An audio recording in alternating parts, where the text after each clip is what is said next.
Yay! Yeah. No cursing on the podcast, Christian. Jeez, Louise. What's up, guys? What's up, Christian? How you feeling today?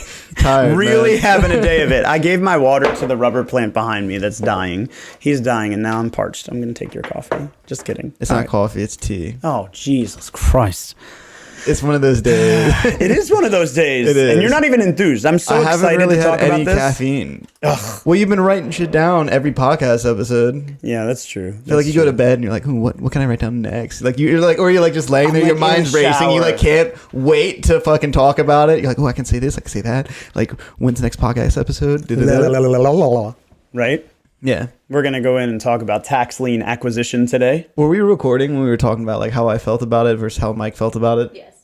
Is that going to be on air? Because I feel like that's a crucial part. I think it's a scam and I think it's stupid. No. You're wrong. But to be fair, it's just from like a TikTok, and this guy's like, you can buy a house quick with like this little money and everyone can do it. It's this side hustle, and then you're going to get 1 million views on TikTok and you're going to be a millionaire, and then you're just going to be baller as fuck. And I'm like, no, like there's some bullshit behind all this stuff.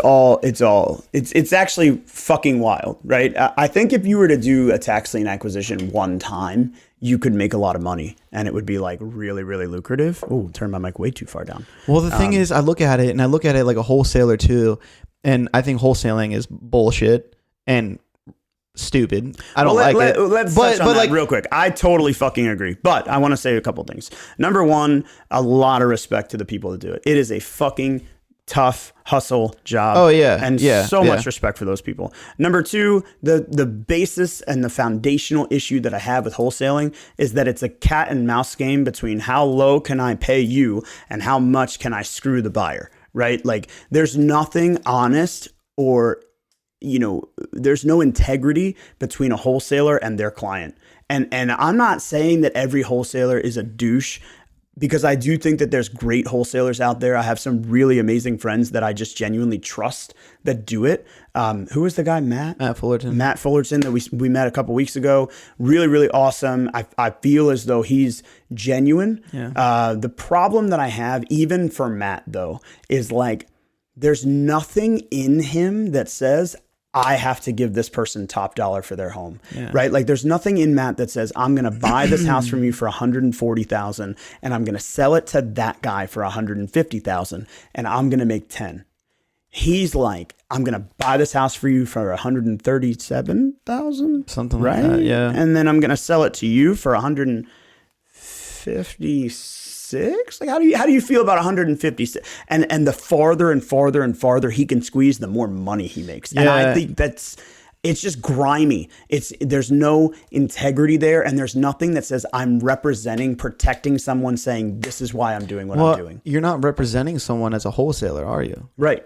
And that's why they don't even have their real estate license. Well, and some of them do, and many of them do. And some of my friends that I do respect, like wildly, have their real estate license. But the breakdown for me has always come down to this. If you're a wholesaler bringing me a property, I have absolutely no problem paying you top dollar. What I need you to do is tell me, hey, look, I bought this property for 140. I'm trying to sell it for 160. I would sell it to you for 155, but I can't afford to go lower than that. What happens to me, this is how I experience it. I'm bringing you such a great deal. Oh my God, 160, blah, blah, blah, blah, blah. And I'm like, all right, bro, I can afford to pay you 148.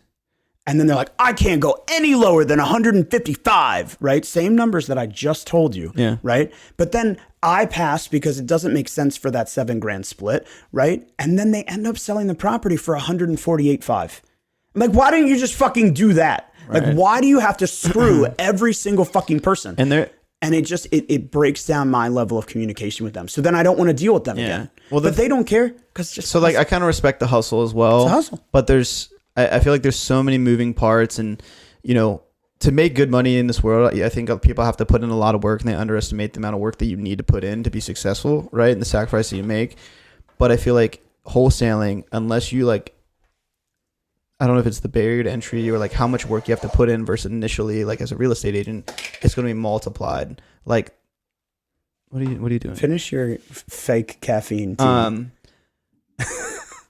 But like, so that the amount of work that I put in as a real estate agent to be successful compared to like what a wholesaler might have to do, I feel like are kind of far apart.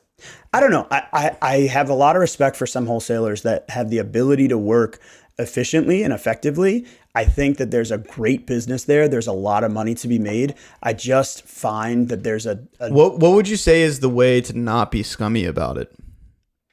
Because like being a real estate agent. This is how much I make. This is what I charge. This is what I do. If I sell your property for more money, I'm going to pay you more, Mr. and Mrs. Seller. The problem is that there's nothing holding them to that. And the link to the seller is I'm going to give you this much money. Yeah. So why would I, as the wholesaler, pay the seller more money? I also think it's very situational for like the people selling the house to the wholesaler, right? Because they can be easily taken advantage of because they could have lost a loved one, or right. I just don't want to deal with the house anymore because it's in the distress condition. There's so many factors that go into it, which I think allow that door to open of being taken advantage of, or this wholesaler to be like squeezing more money, because these people are already at, I don't want to say a disadvantage, but they just want to kind of move on. So an example of wholesaling that I have no problem with. We went to an auction. We went to a property auction, and we won the auction. There was some ministerial things behind the door, and we closed, win the auction, close, settle, all the things. We own the property, right? We bought the property and then sold it. That is a type of wholesaling. It's a different kind of wholesaling, but it's a type of wholesaling where we are we're actually taking ownership, right? I feel like though, if you were to buy it at an auction, the odds of you actually still making a profit from buying it at auction in the market is just depends on what you're buying, okay, right? And it depends on who the end user is. In our case, it made sense, but in a lot of cases, it doesn't. We have an investor that does that. He buys property at auction, and if they can sell it quickly, he'll sell it for a quick profit. If not, he'll keep it, he'll flip it, he'll rent it, he'll do whatever he needs to, and that's his business model, right? Like step 1 to step 2 to step 3 to step 4, and there's nothing wrong with that. I have a serious problem with some young person. I don't care if young is 37 or 52 or 12, it doesn't matter to me, that finds someone to sell them a property for $92,000. They put zero money into the game. They put zero effort into the game. All they do is call a couple other people, and then they try and sell it for 112. But if they don't sell it, that's okay. They just default on their contract and they move on. Yeah. It's like they didn't hurt anybody. Right. Well, the problem is that they're hurting the industry. That's my opinion. But we're not here to talk about wholesaling. All right, so let's move on to tax lien acquisition. Let's move on to tax. Did you finish your stupid non-caffeinated? It's kind of finished. There's like some little like finish it. teabaggy things in there. Yeah, like finish some leaves it. and shit. The teabaggy things. Woo! Tea to brie. There you go, Christian. Anyway, so just like stone cold. right. So tax lien acquisition. So with tax lien acquisition, we're buying the actual the lien for the taxes that have not been paid. So tax lien acquisition would happen. You said like a death in the family, right? Tax lien acquisition would happen because the owner owns the property outright. The mortgage I feel like this opens up so many doors. Like if a family member if a family member dies, then who's responsible for paying those taxes? Whoever is the estate manager. Okay. Or I don't know. Okay. Yeah. Well, so that's one way. Another way is someone owns the property outright with no mortgage, and thus there's no escrow account. So the mortgage company's not paying the taxes, and then that person fails to pay the taxes. Happens a lot. $20,000 property. Oh, they didn't pay the taxes. Tax lien. How much would that be? How much would the tax lien be? If it was like a 20 grand property or like 50 or whatever. I don't know. How much is the taxes? $8,000 a year. $8,000 a year. How many years have they not paid them? Okay. Well, that's easy. Right. But like tax lien is going to be the $8,000 a year times how many years they haven't paid it plus any fees or expenses. So then essentially like I can go and buy that tax lien. Correct. For what? However many years that they haven't paid it. Is it a certain percentage of like? I don't know. It's an auction. The tax lien itself is an auction. Well, the tax lien sale is an auction. This is exactly the same as don't fucking call me and say I want to buy a foreclosed property. Well, that's cool because foreclosed and for sale are two different things. Yeah. Right. Yeah. Once the tax lien is for sale, it's for sale typically at an auction. Okay. It's a tax lien auction. You can't just like. I feel like that's where a lot of this. No, you can't call a real estate agent and be like, No. I want to buy a tax not lien. even that. Not even that. But like people like will see a TikTok video and they're like, oh, I can go like to the city and buy tax lien for 123 Main Street, and then I'm the owner of that, and then all I got to do is fucking whatever. Probably, yeah. Can you? And maybe can you could. actually I have go? no fucking idea. Oh, okay. I don't know. That's Well, not, this is kind of like I've ever. This is kind of like a foreign topic to me, or like something that I've never done or dealt with. But I'm also smart enough to understand and dumb enough at the same time to recognize that I don't know all the ins and the outs. All I know is how I've done it, how my clients have done it, and other ways that we could. The one thing I just don't like in today's world is just like the bullshit behind social media and making it look much easier than it actually is. It is fucking easy. Go to a fucking auction, bid on the tax lien, and then call it a day. All right, so tell me, how much is it? It could be any amount. Okay, they haven't paid their taxes and they're $8,000 a year. Let's just make it easy, $10,000 a year for 5 years, so $50,000. Where's the property? Call it Baltimore City. Where? Canton. Canton. Okay, so it's a row home. Yeah.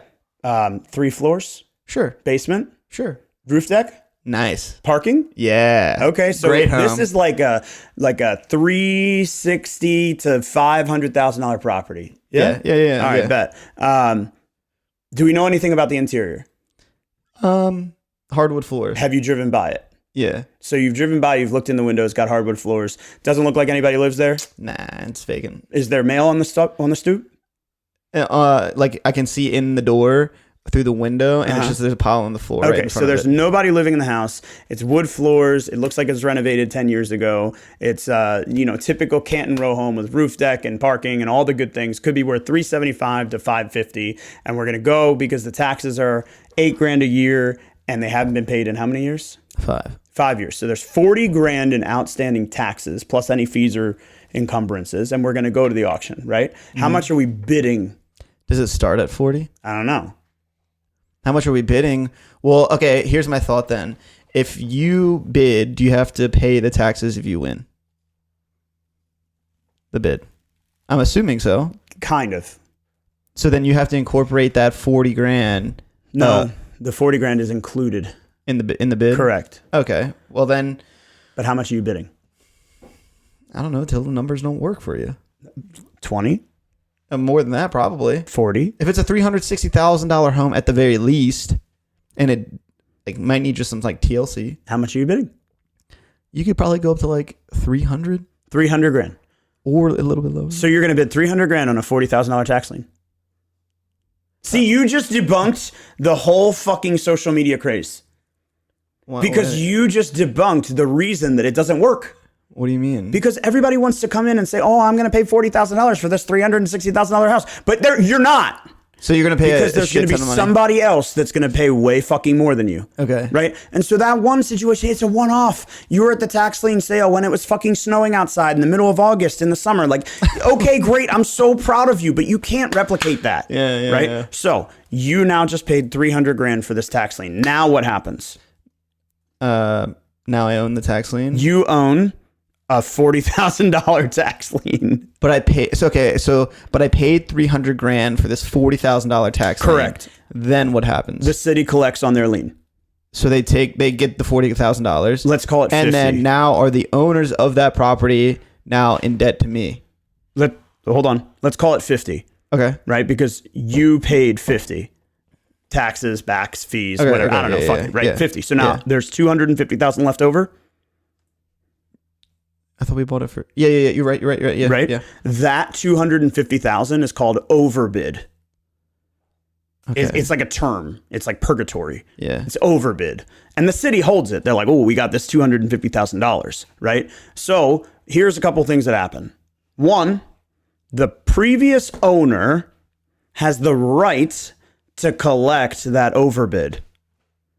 The right to collect $250,000. Yep. Okay. And they are no longer an owner of the property. They've foregone their rights of ownership. Okay. Right? They've foregone their rights of ownership, and now you, as the tax lien holder, are now the first lien holder on the property.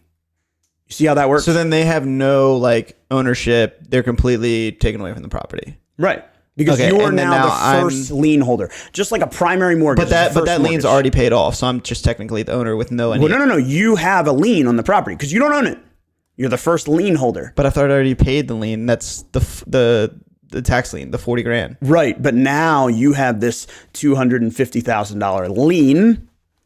But is there anything owed to it? Because On the property. I feel like I already paid that. You have a $250,000 lien. You own the lien. But I paid for No. You don't have a debt. Stop thinking like a fucking, grow up and make money and carry debt. No. You own the lien. You own the right to collect this $250,000. Right? Yeah. Okay, I get it. So now you have the right to So I'm like collect the this bank. money. Right. You're now the primary lien holder. Right. Okay. Equal to a first mortgage, which is why mortgage companies typically hold an escrow because they don't want this to happen.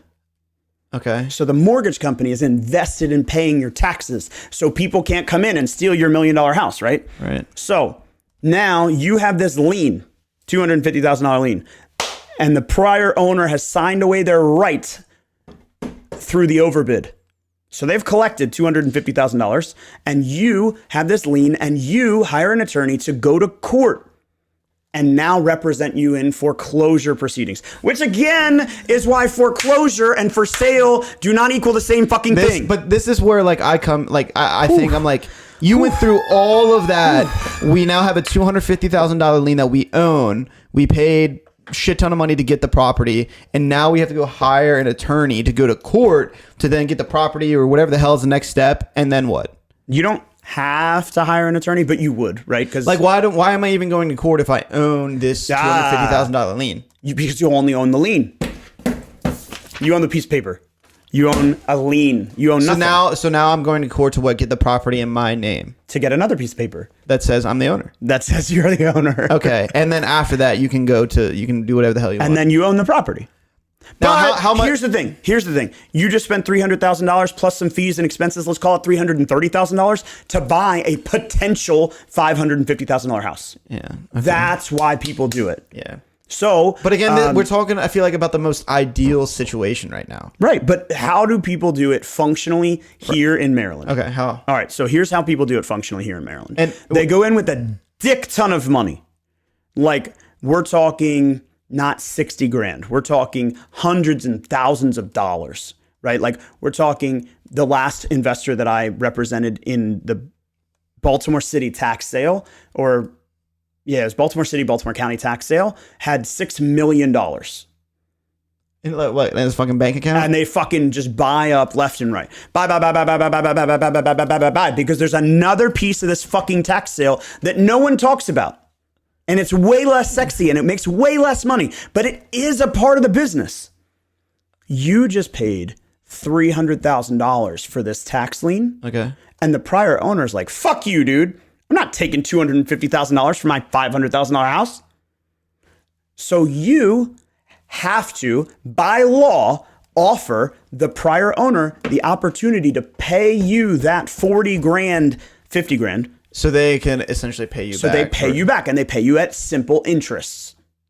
So there's a side of it where you can buy the property and turn it around sell it for a house for 500 grand, right? Right. And then there's the other part of it where that owner refuses to take that $250,000 that you originally offered to own, I guess, the house. Correct. Or the certificate, whatever you want to call it. Correct. And that 40 grand for the tax lien, they can now pay you back. Instead of the city having the tax lien against the house, you pretty much have the tax lien against the house. Correct. And that owner can pay you. Correct. Okay. And how? And then you collect the overbid back. So now you're just a bank. So how much interest? Now you're just a bank loaning them money. How much interest do you think it would be on a $40,000 tax lien? It's a calculation. I don't remember exactly, and I don't want to say it wrong. Yeah. There is a calculation. It's all governed by the tax sale. Because at that point, like, for it to be a really big profit, right? Like 1% of 40,000, $4 grand. No, that's 10%. Sorry, 10%. Right. It would be $400. But let's just say that it's 10%, right? You did all that. You brought $300,000 to the tax sale to make $4 grand. Right, and that's what I'm saying. Like, so I don't know. It's big fucking business, right? These people are coming in and they're buying dozens and dozens and dozens, and they're investing out, right? They're collecting interest on, tens and tens of them. Now, when you say this person is buying dozens and dozens of properties all over, right? I've heard of like banks coming to the market and buying properties instead of like the average person like me and you going to buy this property and doing work to it and shit. Is this person that's buying all these tax liens, are they an individual like me and you, or is it like a corporation or a company? Yeah, like I've bought a property at tax lien. I bought one, right? You still have it? No. I bought one property prior to tax sale, so I scooped it right before the tax sale, which is kind of cool. How did that happen? I got in touch with the owner. Yeah. I was going to say, I feel like that would be easier than like going to the tax lien auction. And this is a byproduct of the wholesaling industry too, because the wholesaling industry can put you into this position where the wholesaler becomes another lien that has to get paid out. Well, I also feel like this tax lien acquisition part, you could skip all that bullshit and then go straight to the owner, and essentially you could either be a wholesaler or you could you could before the sale. Well, that's what I'm saying. Like before this tax lien. But, I mean, you'd have to know who's fucking behind. Well, that's when. So here's if the you're an problem that agent, happens. We have abilities like that. Here's the problem that happens. When we were at the investor thing, Matt was like, "Yeah, sometimes I'll just like drive by and knock on the door, or like some of these other people would do that too." I get you. Stupid fucking childish games. I'm all about it. I love playing childish games. I'll do it anytime. But like, it's not gonna make you productive. Right? Like, you're not going to get productive by driving around going, do you want to sell a house? Do you want to sell a house? Do you want to sell a house? You will sell a house, but it's a game. It's just stupid. Okay. Right? What's going to make you productive is going to make you running a system. Right? An example of this system is you bring in 20 houses. 15 of them redeem their tax sales and they pay you back interest. It could be a month. It could be a year. It could be 10 years. I don't know. I don't get into that part. Right. Right? 2 of them, you're going to buy out and you're going to go through the foreclosure process and you're going to go through the process of taking ownership. And 3 of them, you're going to ditch and you're going to lose the lien that you paid off. And there are many, many, many properties in the city of Baltimore that go for tax sale. In 2016, they went for tax sale. 2 years of back taxes. In 2018, they went for tax sale, 1 year of back taxes. In 2019, they went for tax sale, 1 year of back taxes. In 2022, they went for tax sale, 3 years of back taxes, because there was no tax sale in the year 2020. Right. And it's just the same property coming up again and again and again and again and again and again and again. Because what happens is by the time people bid it all up and then you pay the fees to the city, you realize what the value is. You can't even make it worth it. It's not even worth it to put the rest of your money into it. So there's profit, there's loss, and there's carrying. And there's like, it's this fucking crazy business where you can make a dick ton of money, but it's not as simple as going to the tax sale and just like raising your hand and being like, ah. And why are we playing ping pong again? Like table tennis. Right? But like tax lien acquisition is a great strategy. It takes a lot of work. It is a fantastic industry for somebody like myself because I am the type of person that wants to sit behind the computer, wants to analyze the data, and then wants to go through the process of communicating with the prior owner, renovations, budgeting, timeline, expectations. Yeah. I like that stuff. But for somebody to come to me and be like, oh yeah, I just want to buy a house, they're usually a wholesaler. Yeah. Which is, it just takes less energy, less effort, less skill. Yeah. They're just bad at their job. No offense to any wholesalers in the world. And I think, to be honest, I'm going to be real honest with you. Any of the wholesalers that I know, there's a ton of them, and I don't want to call anybody out, but like, you all know there are bad fucking wholesalers. And I'm not talking about any of you guys. I'm talking about the people that call me up, make a fucking full price offer on a listing with multiple offers, try to win the top bid with no proof of funds, and try to say that they're gonna sell it to their investor pool. Like, fuck you. I just did that. That's how I got multiple offers. Yeah, go away. Yeah. Skedaddle. They don't even understand the industry that they're trying to get into. It's just bad business. Well, check out our blog post and watch our podcast every week, and maybe you can get a couple deals yourself. It's interesting because as I was looking through our blog posts, there's ways that you can calculate the valuation. There's ways that you can mitigate your risks. There's ways that you could take on liability without, bringing yourself to a threshold of pain that you can't manage. I feel like I've learned so much from this one specifically because, again, hearing the tax lien and all this other shit, when I hear it online, it's like, bullshit. Like, it's not that easy. Like, like all these people then are going to start to inquire with so many agents across the nation. Like, I want to do tax lien acquisition, blah, blah, blah. And now that I understand the process, like when I see this next video on tax lien acquisition on Instagram Reels or TikTok, I'm going to comment and be like, it ain't this easy. I mean, it is that easy. Not that the video is being 100% honest or truthful. That's what I'm saying. Like, that person making that. But also, like, who just has 300 grand sitting around? Yeah, but that's what I mean, right? Like, and you're not going into competition with some fucking guy, right? The company that I represent, they're based out of Florida. They do this in 7 states. They buy only fucking tax sale acquisition. That's what they do. And there's a dude that works for the company that's hyped up on fucking Mountain Dew every single day of the week. And all he does is drive from property to property to property to property to property to property to property to get as much data, to get as many photos, to get as much eyes on the prize as he can. And they only release the tax sales so many weeks before the actual date of the sale. So this dude is going from city to city to city to get his eyes on these property, to do as much valuation, to do as much credit with millions and millions and millions of dollars. And you're going to come in with a TikTok that tells you how to do it. It's like, it's not that simple. Well, that's what my argument is. But at the same time, come in, bring some education, bring some basic fucking humanity and intelligence, and you'll be able to make money. Can you use like well, I can't think of the name now, like hard money or anything like? Yeah. Okay. So like how could someone I'll use the property that we own today. We bought pre-tax sale. This? No, a different property. Oh. But an interesting way to come about it, there was an existing lien on the property from a prior tax sale, which is fucking wild. I don't even know how they did that, but I don't get involved. Anyway, in order to buy the property, the owner came to me and said, I just need 20 grand. And I was like, girl, I'm going to get you more than 20 grand because I have this thing inside of me that wholesalers don't have, which is called a gut and fucking humanity. And I was like, girl, I'm going to get you more than that. I don't know how much, but I'm going to get you more than 20, right? We go in and we do a rough calculation with our title company. We try to figure out exactly what's owed on the back taxes, on the liens. Through a title search, we try to get kind of a gauge of our range. Mm. And our rough range was $50,000 to $90,000 in fees. Damn. Right? $50,000 to $90,000 in fees. We figured the house was worth about $150,000 to $170,000 at the time. And so we said, ooh, $90,000, 20 grand. We really can't afford to pay her that much more money. Right. But if we get lucky, we can afford to pay her that much money. Plus, the house was full of fucking trash and debris and bugs and water and what is it going to cost to renovate, right? So we really didn't want to get in over our heads, but I wanted to honor my word. And so we offered her $23,500. She, of course, accepted it because it was more than she wanted.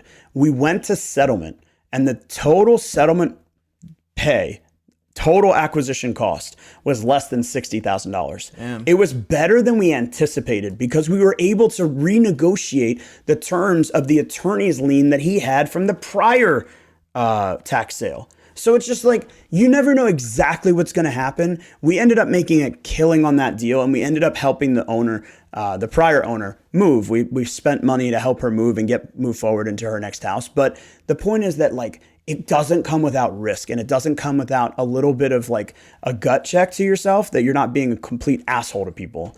But we were able to provide somebody a real value, being honest with ourselves, giving her 110% of what we could afford, and it paid off. And that's just the way that I believe that you acquire property. If you do the right thing, it takes you the right place. Last question, because I really got to pee, and it's a 12. Yikes. How long does it take for a tax lien to go to tax sale or like that debt? I don't know. Is there no like specific time? Because like I'm thinking of like, I don't know, just what if a property had 1 year of back taxes, and then like, is that going to the sale? Can someone acquire that? Can you, is your property in jeopardy at that point? Or is it 2 years? Is it 3 years? I didn't know if there was like a standard. Is it by county? Okay. I don't know. I don't know enough to really say it. I think if you were a full year behind, that probably would be enough to ping. Yeah. But if you were 8 months behind, you didn't pay the last 6 months bill, and then, you missed this past bill, probably not enough. Yeah. But I don't know. Okay. And I don't know enough about the process. But what I can tell you is anytime I've ever gotten involved in it, it was a real valuation of what's the house worth today? What's it going to be worth tomorrow? what are our risks and our acquisition costs, and how are we going to move forward. And you can't do that without finding a great team. Attorney, title company, real estate agent, and a professional investor that understands what they're doing, not just somebody coming out trying to make some quick money. Yeah. The money is much greater in tax lien acquisition than it is in any other form of investing, but it's a much more demanding and a higher risk portfolio, in my opinion. Okay. Boom. Cool. Right. Well, there we go. There you go. Anyway, all right. Well, there's a lot more information on the blog. If you guys haven't already, make sure you get onto our website. Read up. frankoliverco.com. Look into additional resources and get onto our blog. And if you have any questions, you know where to reach us. You can always reach me on Instagram at michaelfrank____. You can find me on Instagram at Christian the Deadhead, and we'll catch you later. Bang. Talk to you soon. What's up, guys? Thanks for watching. For more information on the housing market, Real Estate 101, how you can leverage your position in today's market, and so much more, click on the link below. If you like this video or have a burning real estate question you'd like us to answer, leave us a comment and let us know. Don't forget to like and subscribe so you never miss an episode, and we'll see you again real soon.